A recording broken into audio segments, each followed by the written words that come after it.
Hello there guys. In 2010, the Google Books project attempted something incredible.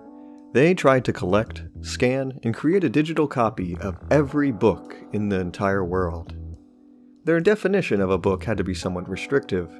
Firstly, they had to be printed and bound, no magazines, serials, videos, audio recordings, maps, etc. Second, there were no duplicates. Regardless of if a book had millions of copies or just two, it would be counted as just one distinct title. This also goes for identical books or updated editions simply published by different publishers. After all that, the project estimated that, added up in total, there were 129,864,880 books in the entire world. 9 years later, the project added another 40 million books, making an updated total of roughly 170 million books. Odds are there will never be an exact figure. Think about that. Every book you have ever read, or even thought about reading, or literally just saw on a bookshelf somewhere once, is included within that list. Within this number, you could find a book on practically anything you want. Fiction, non-fiction, fantasy, history, science, religion, mystery, horror, drama, romance, horny. It covers the widest range of information, knowledge, and genres. And there's so many oddly specific combinations. A book on yoga for horses? You got it. A complete and illustrated catalog of antique barbed wire? Oh yeah, baby. An illustrated manual teaching you how to create sculptures made purely of bread? Bake away, buddy. A 17th century gay Aztec romance novel. He took Quetzalcoatl to bed forthwith and asked him to promise to sing only for him. We live in an age of ever more accessible books, and I count myself very fortunate that I exist in a period of history like this. If you were persistent enough and had a lot of disposable time and money, you could conceivably read any one of the 170 million odd books out there, or at least skim read them. You could track down rare copies of certain books or learn a new language. Even if a title only has a couple dozen copies worldwide, or maybe just one copy in a secure vault somewhere, you could possibly track it down if you really wanted to. But there are some books that, try as you might, you can never read, no matter how hard you look. That's because they are just gone. Not a single copy exists anymore. All traces of these books, aside from in some circumstances a few surviving fragments, have been lost to time and turned to dust. And there's no way, aside from maybe time travel, to get them back, or be able to read them. This is the concept of a lost work, a document, literary work, or piece of multimedia produced sometime in the past, but of which no surviving copies are known to exist. They are books you can never read. In truth, we could fill a whole library of just these lost works, and I'd like to explore this library of forgotten books today. But to best understand how and why this happens, we need to briefly talk about the history of books and literacy. The history of literacy and books. Writing, or the usage of inscribed symbols to preserve knowledge, was invented sometime during the 4th millennium BCE, initially for the purpose of administration and taxation. For hundreds of thousands of years before this, generation after generation of humans had no other way to pass down the skills and information they acquired than to physically show or tell another person and hope they memorized it. In this way, writing extended the memory of humans beyond the single brain of a person and placed this memory into a book, or what scholars call an external storage medium. The earliest books were inscribed clay tablets, stones, and bones. Most recorded nothing more than simple tallies of goods, but over time they began to contain much more. Mathematical formulas, maps, prayers, conversations, diaries, dirty jokes, and stories. In Egypt, the invention of papyrus scrolls presented a lightweight, cheap, and portable writing material. By the time of ancient Greece and Rome, these scrolls were the dominant method of recording knowledge, and during this time thousands of diverse and unique documents were produced, covering a wide range of topics, genres, and themes, from the scientific and historical to the poetic and musical. It is important to stress, however, that few at the time could actually read them. According to modern estimates, only a small minority of adults in antiquity could read and write, less than 10% in classical Greece, and at maximum 30% in imperial Rome, which was perhaps the height of literacy until the modern period. Women were unfortunately largely excluded in both cultures, but exceptions did exist. Elsewhere, literacy was much lower. In the Middle East, India, East Asia, Northern Europe, and Mesoamerica, the percentages of people who could read and write was probably in the single digits. Even if only 10% of the male population could write in the Greco-Roman world, this was 10 times more than the ancient Near East, where literacy was in fact limited to a small class of specialists. And yet, even within these percentages, there were varying degrees of literacy. Most of this literate subpopulation was capable of reading, but incapable of writing. Many were simply what we would call now signature literate. In other words, they were barely able to scratch out their own names on tax documents, and didn't have the capability to write books or even letters for themselves. For the most part, being able to read, much less write, was a sign of elite status and prestige. Odds are, if you weren't the son of a noble, or a general, or a wealthy merchant, you weren't reading much of anything. Books were also hard to come by. Before the invention of the printing press in 1440 CE, books of any kind were an expensive and relatively rare item. This was because they were all handmade. If you wanted a copy of someone's book for your own personal library, you had to wait for a scribe to tediously and painstakingly transcribe a new one for you, by hand, slowly copying every single word. Some works, particularly the lengthier ones, could take an entire year and multiple scrolls for a scribe to just make one copy. Also, there was no publishing for ancient books, so they circulated very slowly. A book first came into being when an author, or rather his team of scribes, would handwrite an original manuscript from his ideas and research. This manuscript would serve as the original master copy for all future manuscripts. From here, the author would order his scribes to produce duplicates, or identical copies of his book for distribution. Now, during the Roman Empire, if you wanted a copy of someone's book, you first had to be friends with them. I know, a terrifying concept. A Roman did not ask someone he did not already know to send a book, even about a subject in which they were both interested. We do not hear of a single author who gifted a copy to a complete stranger. Authors would give copies of their books as gifts, but they would do so exclusively within a close circle of friends, who kept them in their own personal libraries. Friends often borrowed each other's books, and when one friend loaned a book to another, the recipient could make a copy at his own expense if he wished. Copies of these were in turn gifted to others, and more copies were made available from these private copies. Over time, this network gradually increased the readership of an author's particular work across the Roman Empire. Similar analogies, albeit on a much smaller scale, existed elsewhere in the ancient world like in China. It is important to point out that no copyright existed either. Once someone obtained a text, anyone could copy it and sell it, with or without the original author's permission or even knowledge. This meant that there was no oversight or quality control for ancient books. If someone wanted to, they could change or alter their copy of a book at any time, subtracting a word, adding a word, or even inserting entirely new paragraphs to a work. We know that this happened pretty regularly too. The Gospels and Epistles of Paul, gaining popularity in the 2nd and 3rd century CE, for example, show clear signs of later alterations. Check out my Bible video for more information on this. Needless to say, access to books in general was very limited. You had to be not only elite, but well connected, so to speak. A papyrus letter discovered in Roman Egypt, dating to the late 2nd century CE, illustrates this nicely. A man asks his friend to make a copy of Hypsicrates, Characters in Comedy, Book 6 and 7, and send it to me. His friend later responded by writing, Harpocration says Demetrius the book dealer has them. I have told Apollonides that he should send me for my own books, certain ones that you'll learn about from Seleucus himself later. If you find any I don't possess, make copies and send them to me. Diodorus and his friends also have some I don't. A huge problem was bias. The number of copies a book had increased directly in proportion to the number of readers who wanted that book. This meant that popular books were gifted and copied more frequently than less popular or unpopular ones.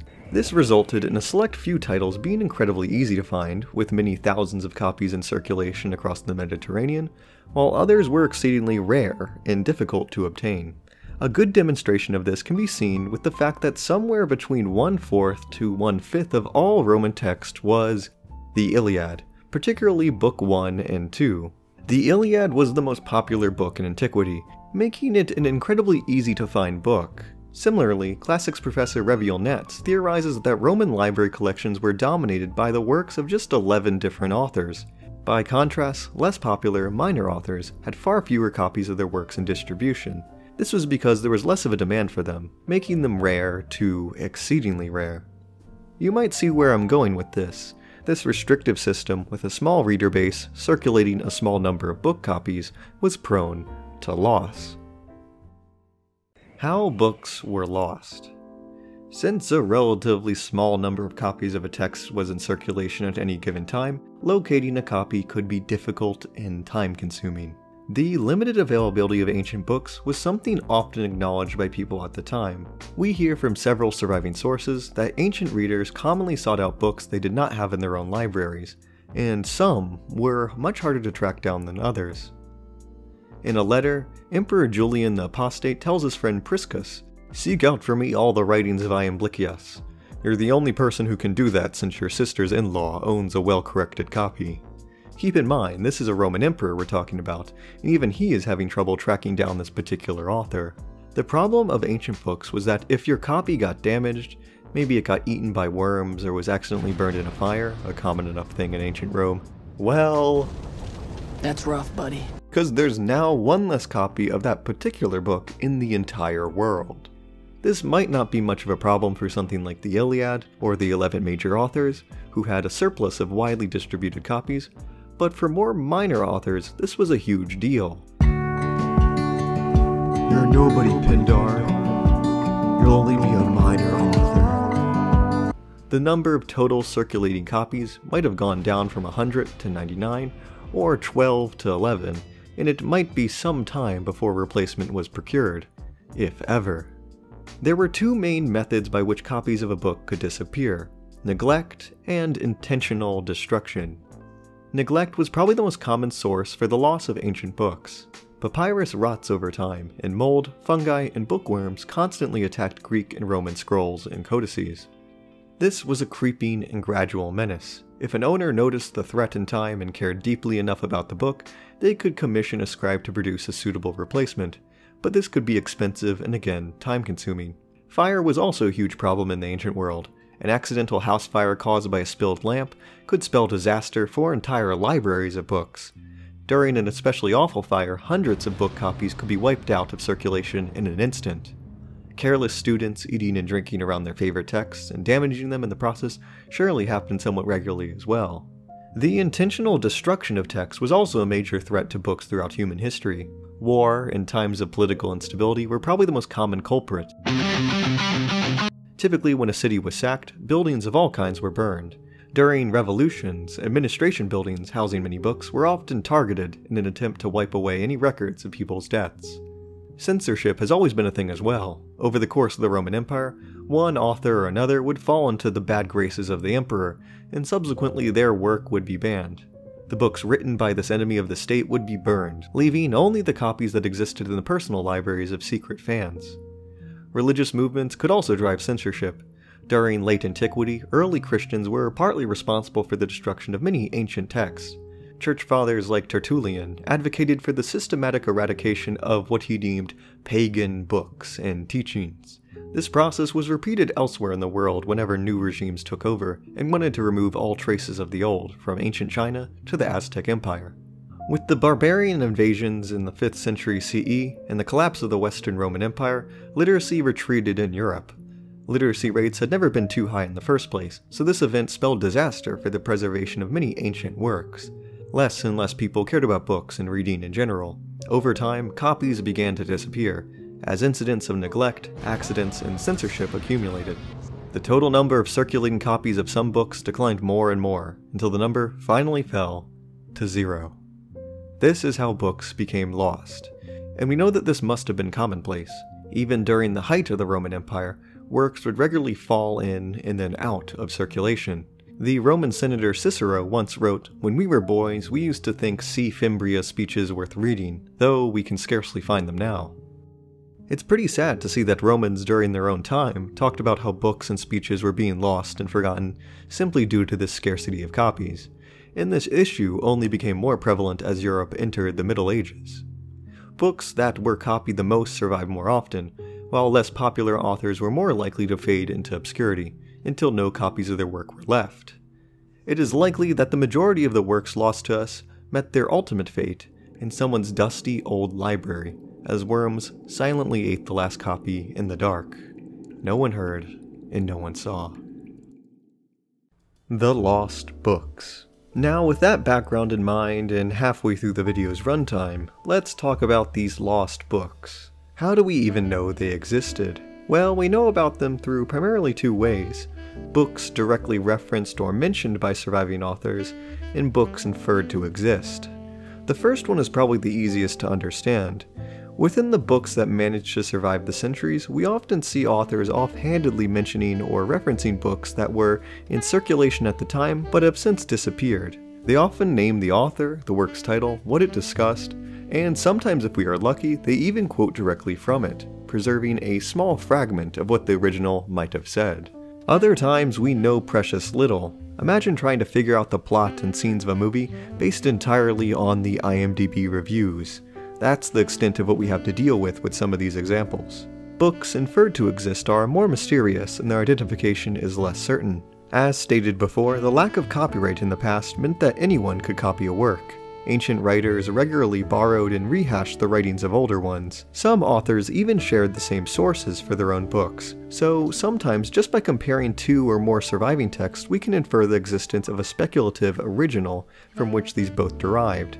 Oftentimes, we don't know the name or author of this hypothetical source, but we can speculate about its content. In any case, I have compiled for you guys a list of the lost books I found most intriguing.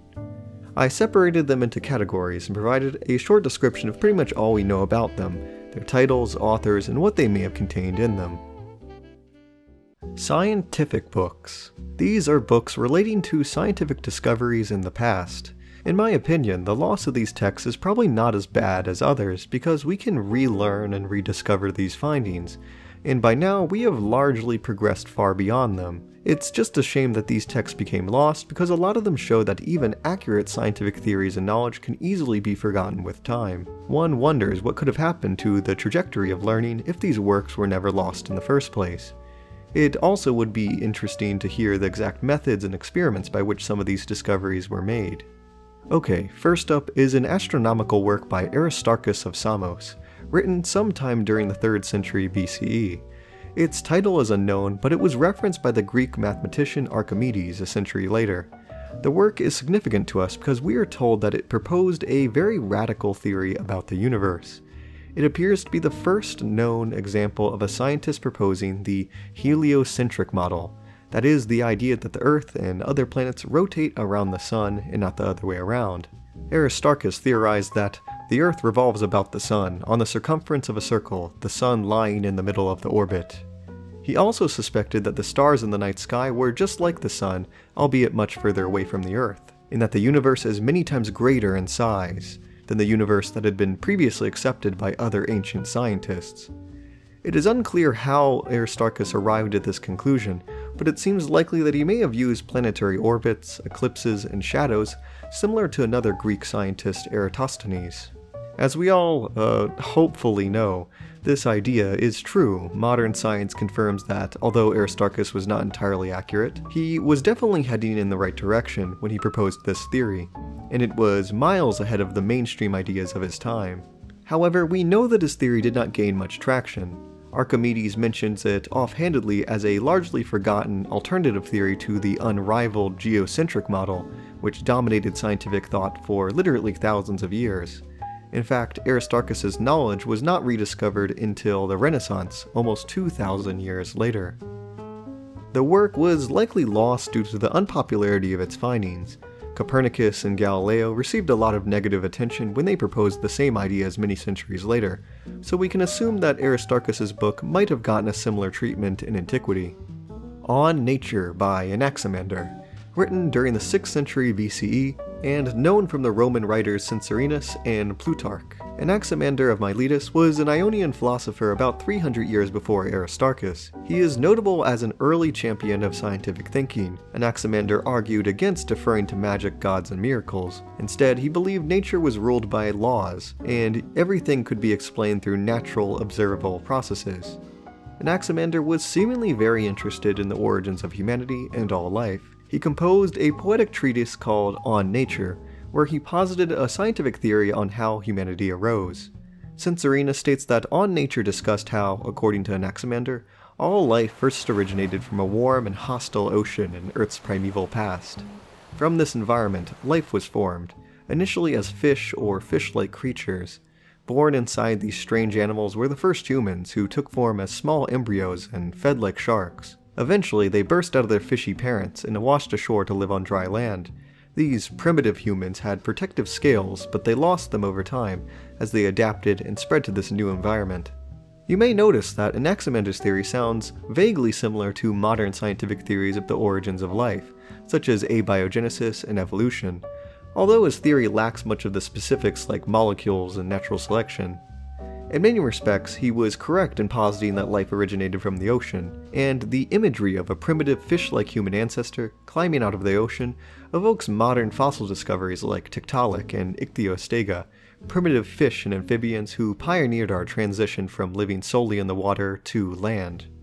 Crucially, Anaximander's ideas presented a scientific origin for humanity, rather than a magical one. On Nature in fact posits the first rudimentary theory of evolution in a world dominated by creationism, and much like Aristarchus's heliocentric theory, scientific thought like this wouldn't be resumed, at least in Europe, until the time of Charles Darwin, over 2,000 years later. It is unclear what pieces of evidence brought him to this conclusion. Anaximander probably expanded on them within the work, but it is likely that he used early fossil discoveries and experiments with animal embryos to inform his ideas. Unfortunately for us, however, On Nature fell into obscurity sometime during the fall of the Roman Empire. Odds are the book's revolutionary ideas were thought of as too strange and possibly even blasphemous for the incoming Christians, who preferred the more simplistic model of divine creation. Historical books. As much as we know about history, there are a lot of blind spots and patches of missing information for many events, areas, and even entire time periods. These following lost works could have filled a lot of these gaps and given far greater detail for the events we know of. For example, we know of no fewer than 11 different lost histories relating to the life of Alexander the Great. Each one of these would be far more useful and likely more reliable than the 5 ones that managed to survive to us, all of which are plagued with both heavy bias and, crucially, none of them are first-hand accounts, being greatly removed from the events they described, sometimes even centuries. For example, the lost history of Alexander by Ptolemy, his best friend and possible half-brother, would have provided a lot of unprecedented personal insight and first-hand accounts of many battles and historical events. We are also missing the personal diary and letters of Alexander, which were once available at some period in history, but have since disappeared. Several Roman emperors and famous historical leaders produced books that have been lost. We thankfully have Julius Caesar's account of his conquest of Gaul, but we don't have the works of Trajan, Zenobia, Septimus Severus, and King Pyrrhus of Epirus, among others. All these figures are said to have produced written works, but not a single one of them survives to us today. These books would have provided us a very rare and intimate view of history, giving these famous leaders and characters a voice of their own as opposed to the very filtered perspective we often get from secondhand sources. Emperor Claudius was one of the most intriguing of these famous authors. He was a prolific writer and perhaps by modern definitions an early anthropologist. He was particularly interested in, and maybe even a fanboy of, the Etruscan people, the poorly understood predecessors to the Romans. After a ton of research, Claudius composed a 12-volume history of the Etruscans called the Tyrannica. In keeping with his Etruscan weeboo status, Claudius even studied the forgotten Etruscan language to the point that he could likely read and speak it fluently. Subsequently, he made his own Etruscan dictionary to keep his scholarly exploits alive. Both these books didn't survive the Roman Empire, and Claudius's painstaking research was seemingly for nothing. After it was lost, historians had to restart from scratch. To this day, the Etruscan language is only partially understood by modern scholars, and the civilization itself and its history is likewise highly fragmentary. Claudius's dictionary and history volume could have been a huge help to us, but alas. Claudius also apparently wrote a book titled The Art of Playing Dice, but this was also sadly lost to time, truly the biggest blow to humanity's collective knowledge. Ooh, look at that. We also hear of a handful of books recording great voyages and adventures in antiquity. Nearchos of Crete was Alexander the Great's admiral and led his naval expedition from the Indus River Valley across the Persian Gulf to the Tigris River. Upon his successful return, Nearchus composed a memoir of his voyage entitled Indica, which, as it goes without saying at this point, has been lost. We are told from other authors that Niarchos' travels were crazy. He battled a pod of whales using only trumpets, and had discussions with the primitive and mysterious fish-eaters living on the Persian coast. Niarchos' voyage was the first time ancient Greeks encountered a true ocean, the Indian Ocean. Before this, they'd only been acquainted with the relatively calm Mediterranean Sea, so Niarchos and his crew were absolutely awestruck at the existence of tides in the Indian Ocean, a phenomenon they were completely unfamiliar with. Even more intriguing than Niarchos' ocean adventures were that of Pytheas of Marseille, recorded by Pliny the Elder, Strabo, and Polybius. Pytheas was another Greek explorer, and his voyage was straight up insane given the time period. According to his book, he went to lands no Mediterranean had ever been to before. The historian Strabo states that Pytheas asserts that he explored in person the whole northern region of Europe as far as the ends of the world. His written account of his adventures sadly does not survive. From surviving fragments preserved in the works of other authors, we know that in 320 BC, he ventured into the Atlantic Ocean and surveyed the northwest of Europe, to the mythical island of Britain, Scotland, and the Orkney Islands. And he went even further to a frozen ocean of shifting ice, where strange lights danced in the sky at night, and the sun shined at midnight. For an ancient Greek or Roman, this must have been a wondrous story, and as such many doubted the reliability of his descriptions. However, with the hindsight of history, we know that what Pytheas described was an accurate account of the Arctic Circle and many of the natural phenomena that occur in it, such as the northern lights, the summer solstice, and polar sea ice. Pytheas' exact route is still debated, but he might have traveled as far as what is now Iceland. There were also some historical books that went incredibly far back, deeper in time than practically anything else that survives to us today. The famous historian Herodotus, writing in the 400s BCE, mentioned that the Egyptian priests of Hephaestus, Ptah, had a collection of ancient scrolls that clearly showed that the time between the first king of Egypt and Pharaoh Sethos was 11,340 years in total. He goes on to state that the Egyptians claimed their knowledge of these dates to be absolutely precise. The claims of the Babylonian historian Berosus are even crazier. His History of the Nation of Babylon, entitled Babylonica, was said to stretch back almost 500,000 years, 432,000 years in the past, when humanity still shared the earth with Neanderthals and Homo erectus. Both these works were likely not accurate or even reliable as far as information was concerned, and probably would have contradicted what we know from archaeology, but it would have been very interesting to see what they had to say nonetheless. Books for entertainment. These books were made largely not for education, but for entertaining and moving their readers, figuratively and, in at least one case, literally.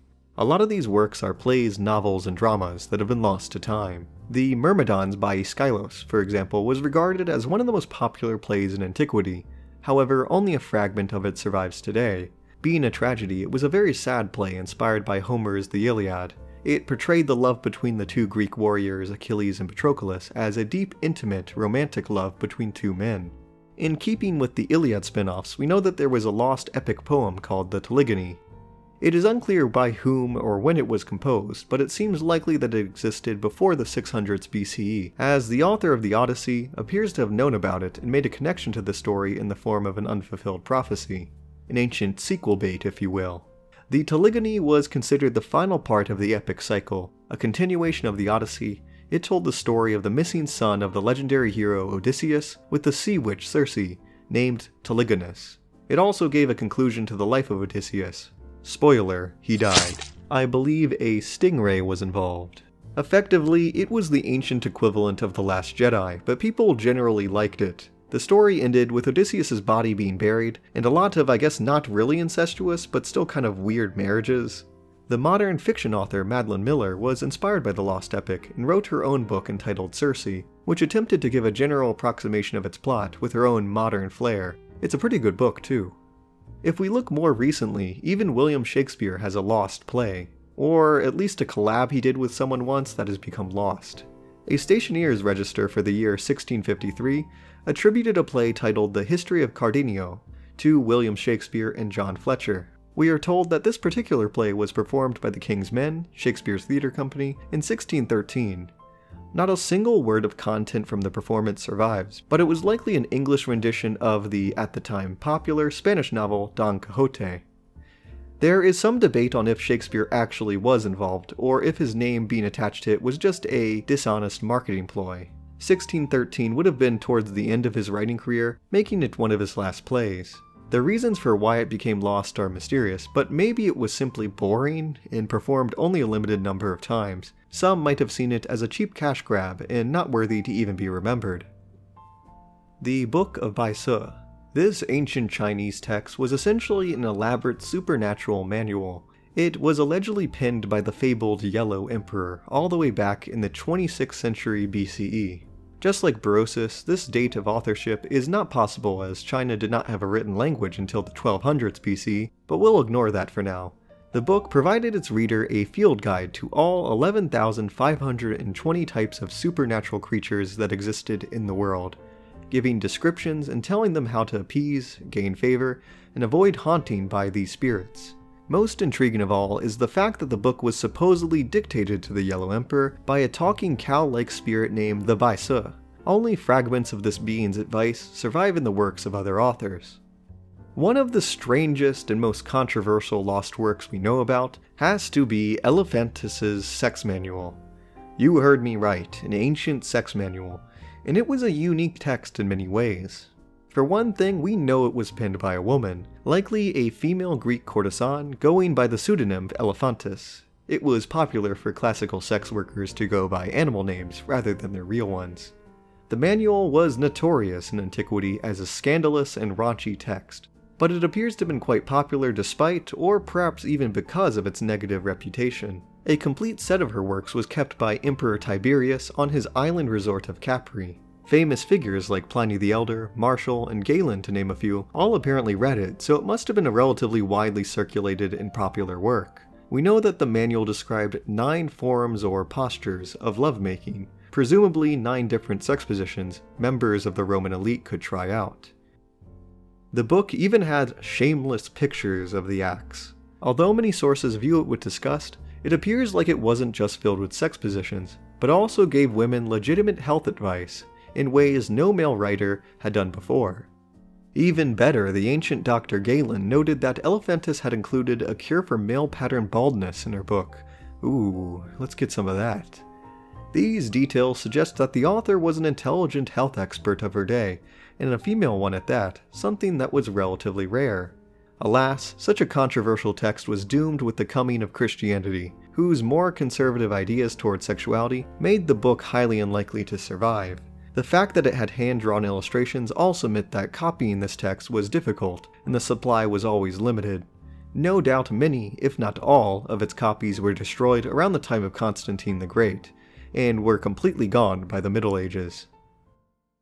Entire libraries.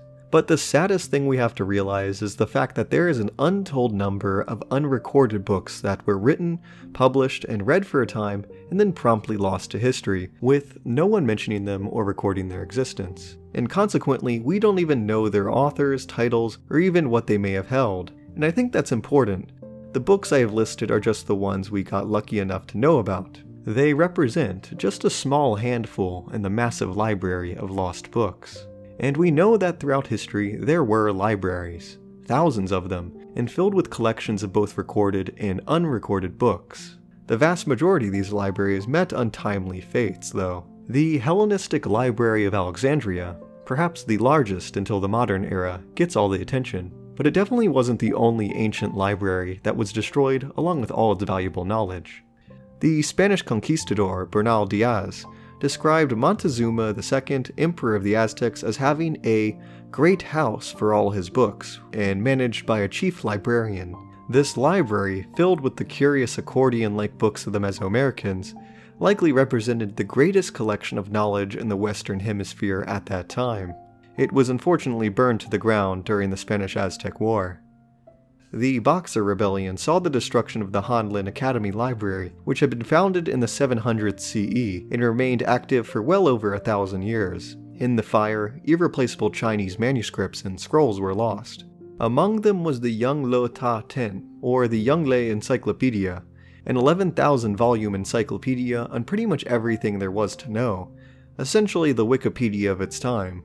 Only around 400 volumes managed to survive the burning, accounting for 3.5% of the original work. The rest was lost. One story of loss I found particularly sad.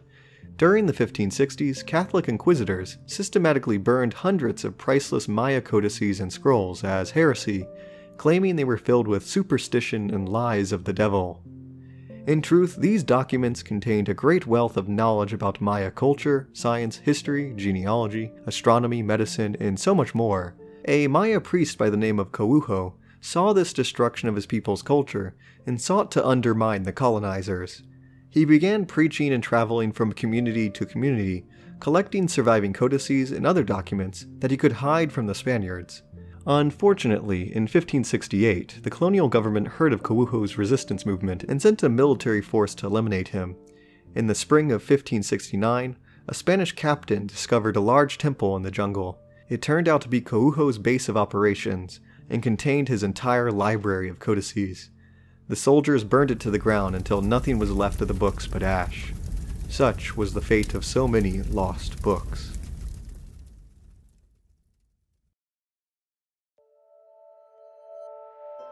But it's not all gloom and doom. There is a glimmer of hope.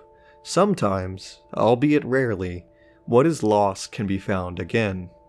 There are a handful of texts previously thought to be lost that have since been recovered through archaeology.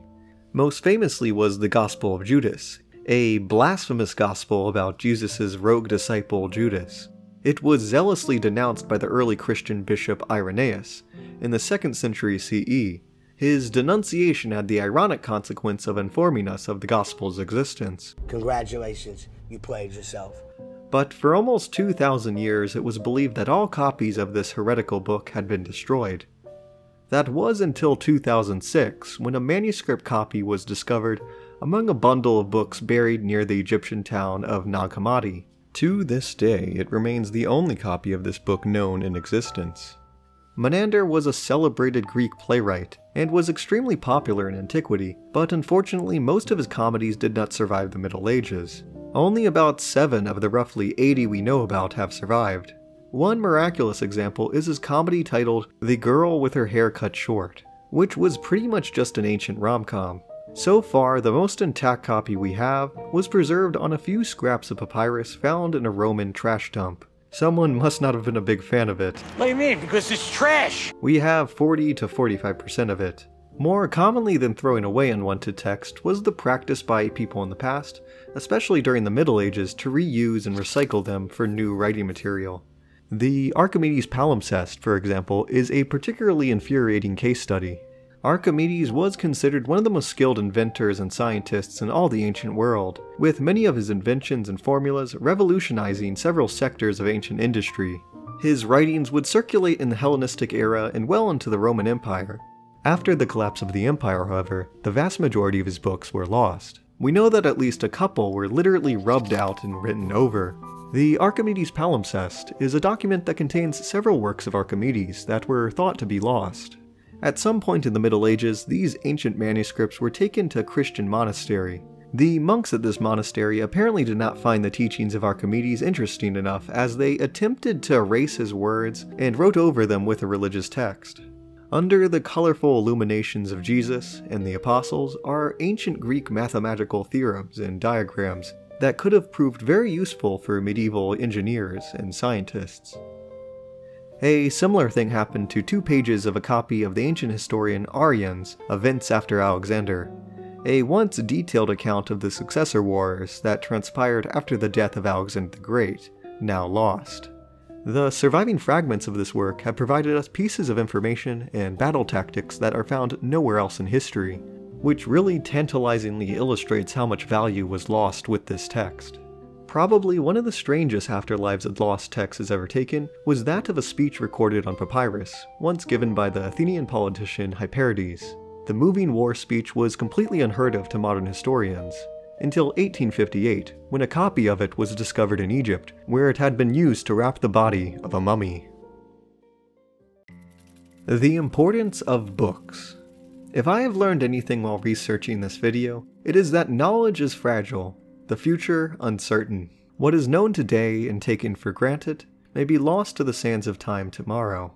Our modern forms of recording information, such as the internet and digital databases, have revolutionized and solved many of the problems that plagued our ancestors. Bookworms and fires are less of a concern to us now. Copying books is easier and faster than ever. But it would be arrogant for us to believe our modern systems were completely flawless. The preservation of books and knowledge is a constant battle against the forces of the universe, and even ourselves. I think it is a safe bet that not all the books available to our hands this very moment will survive the next 1,000 years. One way or another, rightly or wrongly, some will be forgotten, and in turn be missing to our descendants. Descendants who might wonder what these yet-to-be-lost books might have said. We, like those rich aristocratic Romans, are lucky to have so much knowledge at our fingertips. You never know, you might only have a narrow window to enjoy something before it's gone. Thank you so much for watching. I hope you enjoyed this long video. Sorry about the low output lately. I hope to make more videos this coming year, so yeah, I'll see you around. Since that incident, the rainbow became very careful and decided never again to touch the ground. So now, although he may wish to, no one will ever again be able to reach either ends of the rainbow.